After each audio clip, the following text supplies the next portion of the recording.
Ready? Yeah. I mean, And stand by. Anytime. Paul, Yeah, I'm so excited to have this little talk with you today.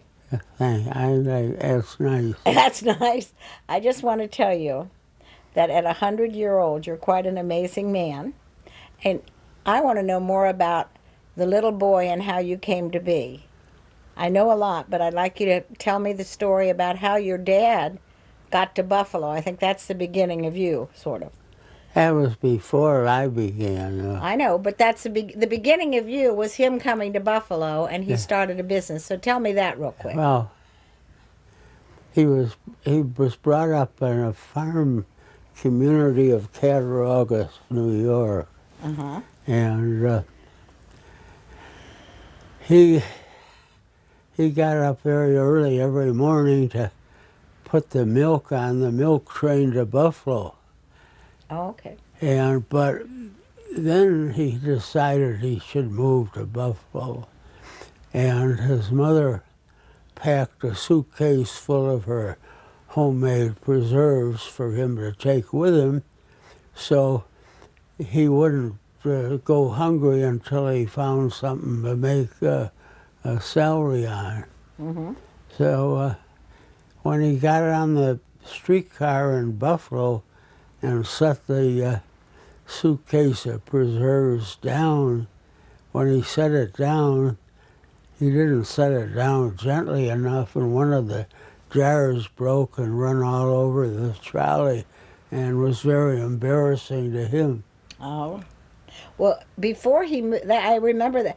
Before he moved to Buffalo, what did he do to get the money to move to Buffalo, though? Oh, that was there in a small town like that in those days. There was no cash floating around. It was on a sort of a non-cash economy. Trade work for work or something? Yeah. He heard they were going to give, I think it was $500 to teach to teach 9 grades in the one-room school for a year. So he rushed in and got that job, and he taught the one-room schoolhouse for a year and got the $500 for it and took the $500 to go to Buffalo. And the preserves. Huh? And the preserves. The Yeah. $500 and the preserves. That's right, yeah. And when he got there, he decided to start a milk business. Well, first I think he had other stuff there. He didn't start it immediately, but I think within a half year or so, he started this milk business and had peddled milk around Buffalo. And then finally, the milk business did so well that he was offered a good profit for it, and he sold it out, I think, for $30,000. And he thought that was enough to retire the rest He of his thought life that for. he thought he could retire on that. He quit the milk business with his 30,000, and he went on a trip out west, which he'd always wanted to see. He went out there and he saw the West and came back. Did he meet your mother out west? No, my mother was working in Buffalo as a proofreader. But he and your mother met. Huh? He and your mother met Yeah, in Buffalo, and yeah. got married Yeah. and decided they wanted another business. Isn't that right? Something like that? Well, I don't know what in between, but then he decided that retiring on what he had was not as simple as what he thought it would be. So there was an old abandoned church on Spring Street that had been abandoned and was not being used and was for sale. So he bought this old abandoned church and built it over into an ice cream plant Wow. and had one of the first ice cream businesses. And And so we lived in over the garage behind the church that became an ice cream plant. And what did he do about making a place for you to ride your bike? Oh, that Your was tricycle. Your tricycle. that 'cause was you're little. later on. He built a playground on top of the garage where we could ride our tricycles around. Over to the factory. Yeah, where we could ride our tricycles around. Yeah. And when you say we, what happened? You were born, and then who? Well, then when did you get your next brother? I can't recall that. Bob was 2 years younger than you. It was 2 years later. Yeah. Yeah. So you had Bob, and then your mom and dad had others. Well, tell me about Paul Rich, the little boy. What you were like, and what it was like to grow up there. Well, when we got into started in school there, Bob was 2 years younger, and if I say so, he wasn't as tough or hard-knuckled as I was. Or as smart. And so the boys would pick on him, and if somebody picked on him, I'd come out and beat him up. Well, didn't they pick on him because he stuttered? Didn't he have a stuttering problem? Well, whatever it was, my father sent him to a speech correction place, expert for a while to try to get his diction better. But you beat up anybody that messed with your little brother, right? That's right, yeah. You said you were kind of tough in those years. Yeah, yeah. So then you went through. Now, what about the war? What do you remember about the war? Well, the main thing I want to remember... Now, this is the First World War or the Second World War? The First World War, yeah. The when peace was declared, there was a big celebration, and they let school out, and we all marched through the street in a parade to celebrate. And then a few days later, we found out that it had been a mistake, that it really wasn't, the war wasn't over. There had been a mistake in the news service or something. So the war went on for a while then. And then when it did get over, you didn't get out of school again. No, they got out early. We had to stay in school when it didn't get over. So what do you remember then after the war? What was life like? Did they have horse and buggies back when you were a little boy? Horse and buggy? Well, we had for delivery, we had some sleighs, as the streets weren't very well plowed. So if it got bad in the winter, they'd hook up the sleigh to the horses. We had a horse barn and horses. So we'd hook up the sleighs instead of the wagons. But in the summer, they had the wagons. In the summer, they had wagons. And there weren't many cars at that time, right? No, no cars. So you got one of the first cars, We right? had one of the first cars.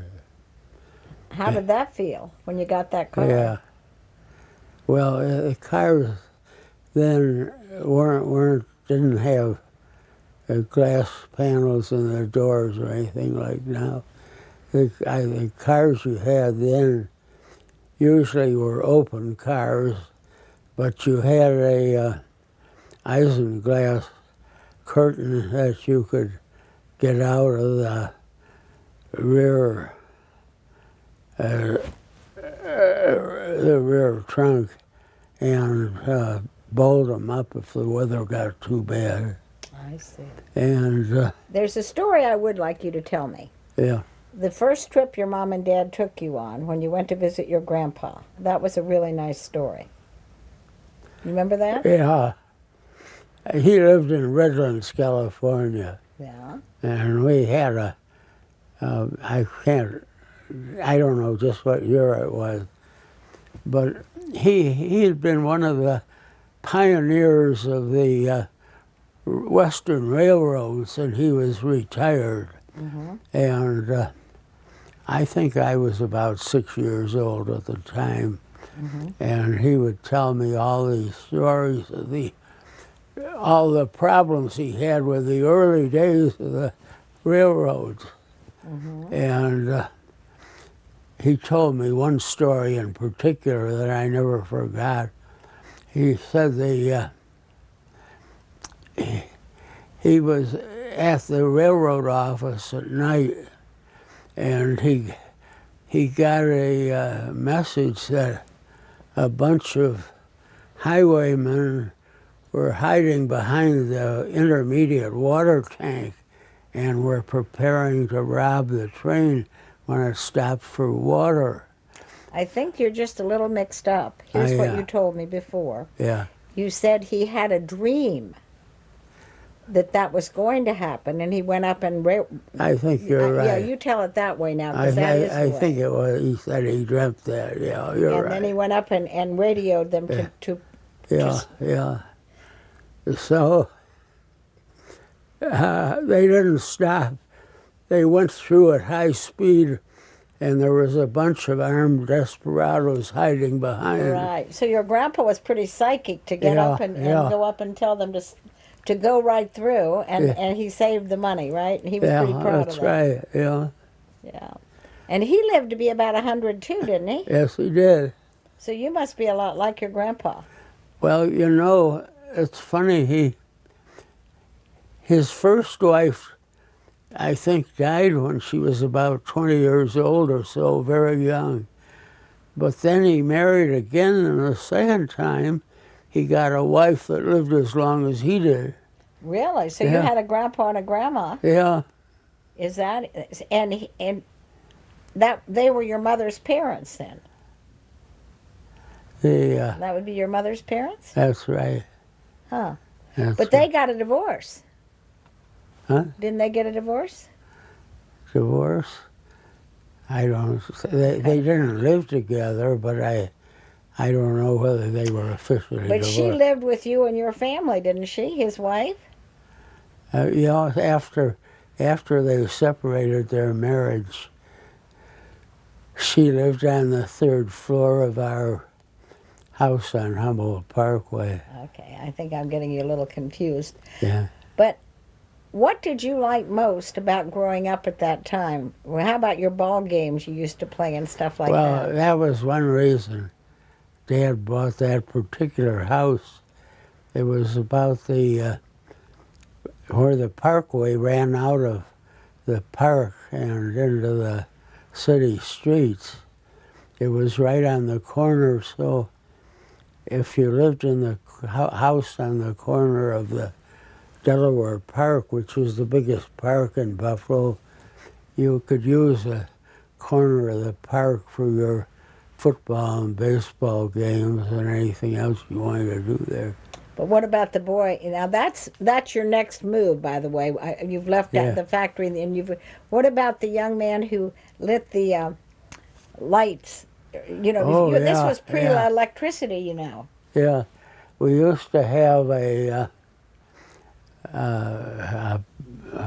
toss-up football games in the park after school, and as you say, there was one boy of the football team that had a job as lighting the gas lights every night when the sun went down.